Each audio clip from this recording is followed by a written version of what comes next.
Hi everyone and welcome back to Landlord Life Stories. I'm Katie and I am the Lettings and Sales Manager at NGU Home Lettings and Sales. Today we are here with one of our landlords and property investors. John is from London. We've known John for around 5 years now and have sourced and we manage 14 of John's properties. How are you, John, today? Yeah, great, Katie. Good morning. Good morning from London to Newcastle. Yeah, lovely weather there, I've heard. Yeah. So obviously we've known you 5 years now, John. If you just want to start with an introduction on where your journey began in property investment. Well, originally I was a financial advisor in a company, and that was like 20 years ago. And as such, I had a lot of introductions for mortgages. Originally it was like pensions and investments, but as things changed with the mortgage market, originally people could only buy their own place, and lenders didn't like people buying additional properties. It was like it was basically last century. People thought the pension was the only thing to get, build up your pension fund or invest in unit trust and PEPs and ISAs. But that all changed around about, 1999, 2000. Suddenly lenders came up with these new products, which would be like self-certified mortgages, buy-to-let mortgages, adverse subprime mortgages. So there was a lot of change, and then suddenly I'd get clients calling up saying, I need a buy-to-let mortgage. So very gradually I'd help people. They'd come in, they'd buy one property, and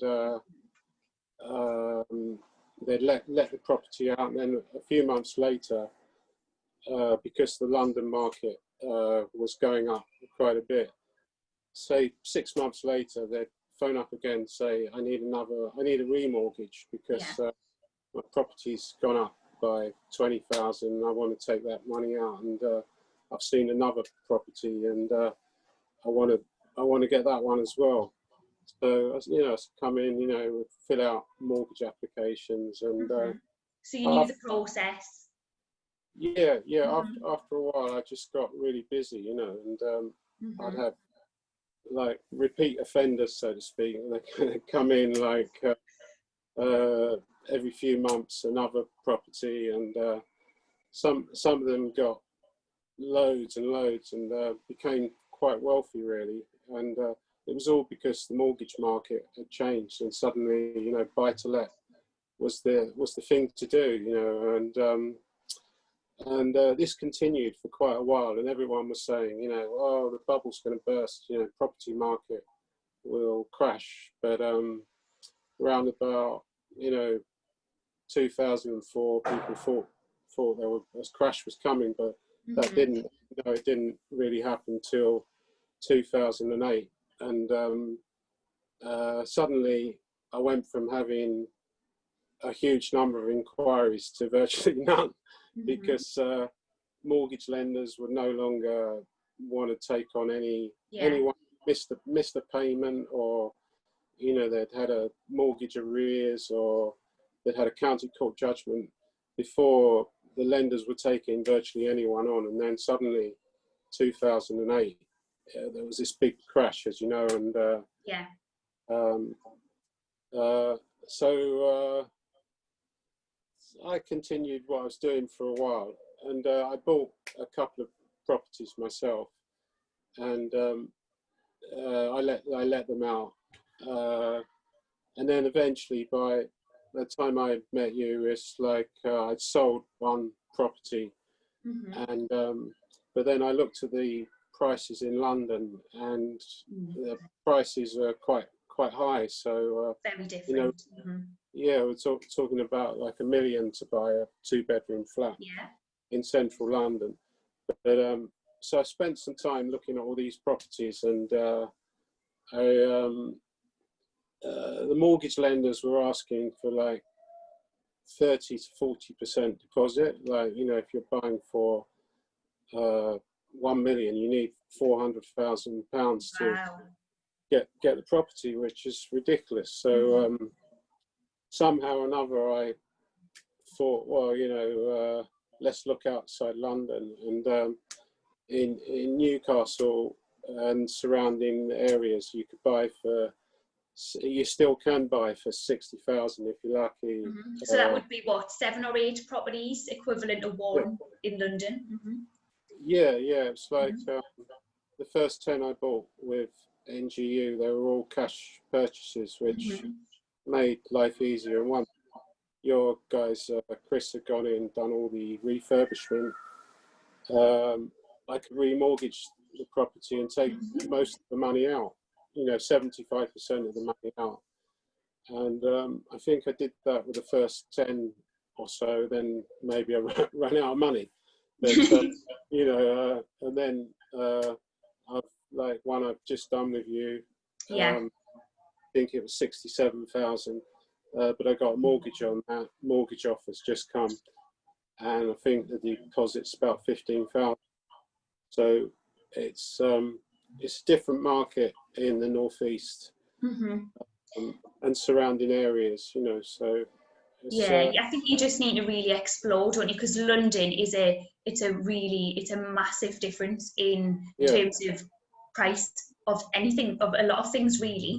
I think where your journey has began, I feel like you've been quite lucky at the fact that you've actually witnessed in a financial way of the journey for other people. So you've really had that experience in seeing how it works before you've jumped in to that. I think that's a really good. But to be fair, Katie, anyone can start today. Just what I've done, but you do. To be fair, you do need cash, because a lot of people, they'll go to property seminars and it looks very easy, but you do need some cash to begin to do what I've done, unless you do it a different way. There are different ways, of course, but in the main, to buy for cash, refurbish, and then remortgage. The other thing, of course, you need is a good credit history. Yeah, of course, which is understandable. Yeah. I mean, but not everyone gets it. People think they can miss this bill or that bill, and it shows up on their credit rating. They struggle to get a mortgage. It's hard work. Yeah, definitely. And how many properties do you have in total, like roughly now?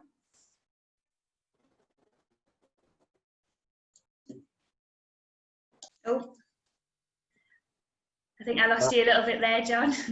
No, I'm just moving because the reception's no good there. Yeah, I'll just carry on.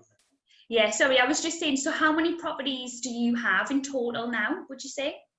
I think it's about 20. I've got maybe 14 in Newcastle or so, and in London and surrounding areas. About 6. So, I mean, London is still a great market. Yeah, and that's a mixture of rock solid rentals, buy to lets, where you can refinance.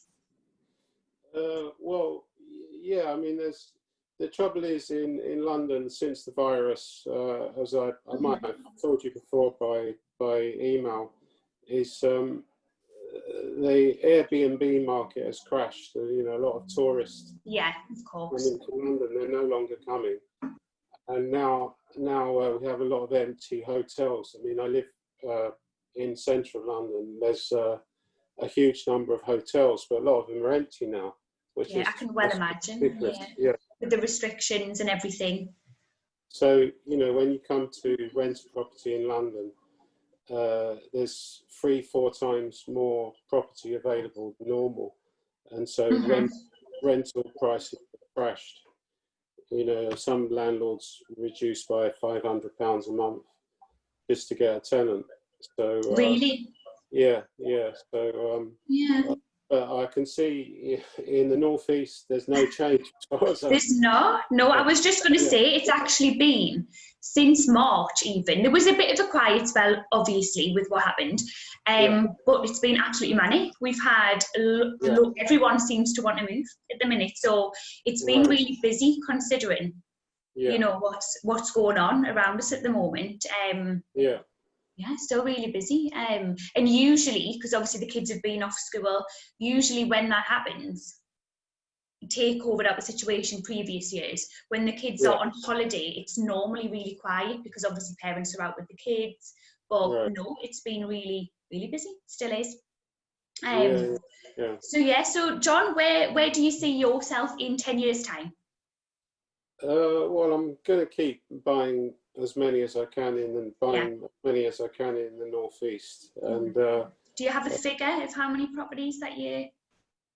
Well, I think, you know, 1 or 2 a year is good. You know, I mean, it depends on the finances, but it's good to build up, and always you're going to have 1 or 2. The more properties you get, you're always going to have 1 or 2 that's empty.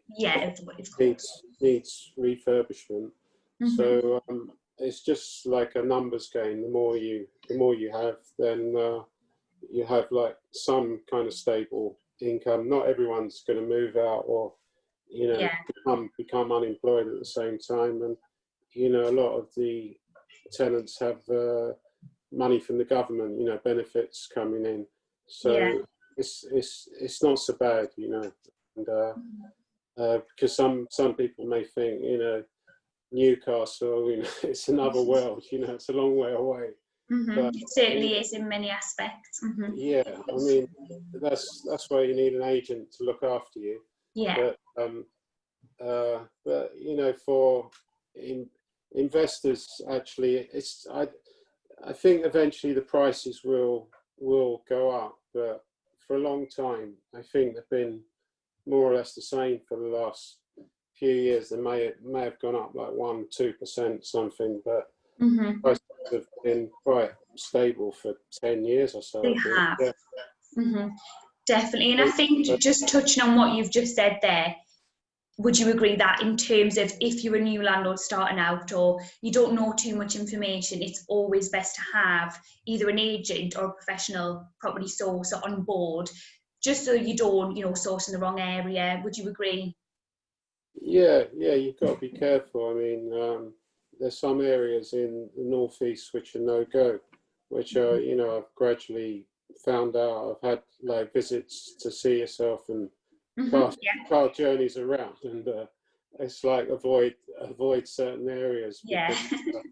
They're you might get a tenant for a while, and then you could be empty for 2 years, you know, and or they could trash the place. So well, that's it. You've got to do all of the, you know, research beforehand, which is what we do.